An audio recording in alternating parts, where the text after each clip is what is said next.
Hi everybody, it's Honest John. Now, misdirection is used by magicians when they perform their tricks, Misdirect you, make you look over there when the trick's actually happening here. Distract you from what is actually going on.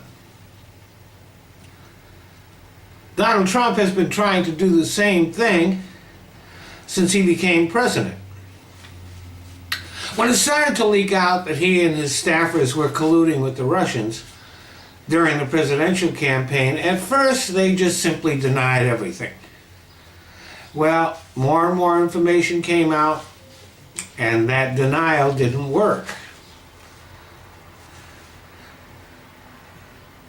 They emphatically denied that anybody associated with the campaign had any contact with the Russians. Turned out that they were having all kinds of phone conversations and meetings with the Russians. One of Trump's staffers even flew to Moscow during the campaign. And when he came back, the Republican Party changed its platform to get Ukraine off the table during the election. You hardly heard about it.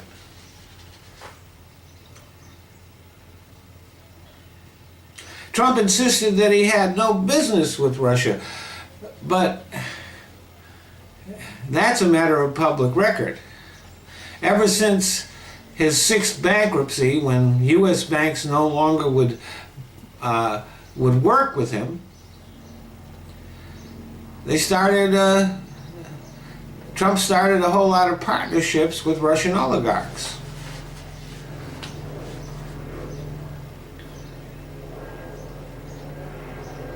When the denials didn't work, that's when the misdirection began. The real problem is the leaks, they said. Don't investigate us, investigate those leaks. Actually, those leaks were an act of patriotism. Then Trump tweeted without any evidence that Obama had him wiretapped, desperately trying to focus the attention away from the fact that he is being investigated for treason. Then there was the whole charade with Devin Nunes sneaking into the White House to get documents, and then the next day making a big show of going back to the White House to tell the people there about the documents that he'd gotten from them. A ridiculous charade.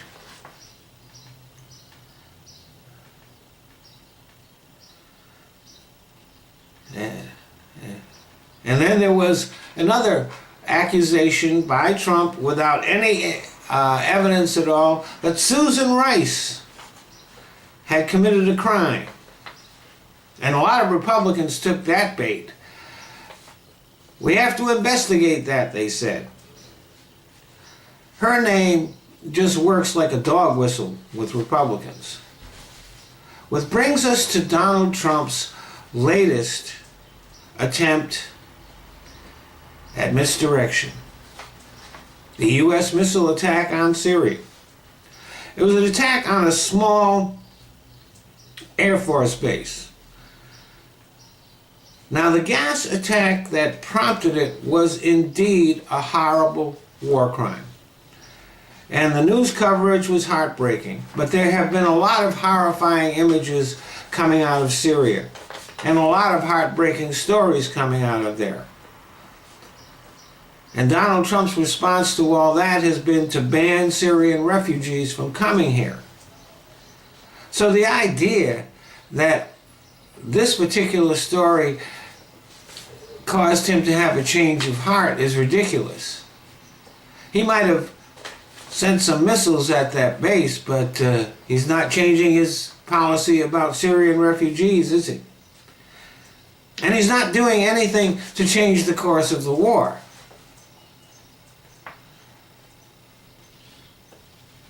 I mean, the missile attack accomplished nothing.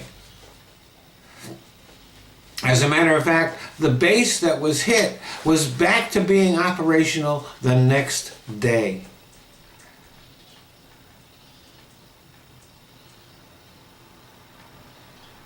Assad will continue to kill his people. And that will be just fine with Donald Trump as long as he doesn't use sarin gas to do it.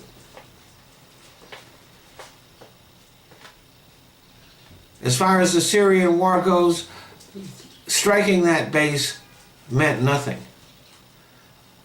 But Donald Trump got what he wanted because the sole purpose of that attack was to get people's minds off of his treason and the investigation about it.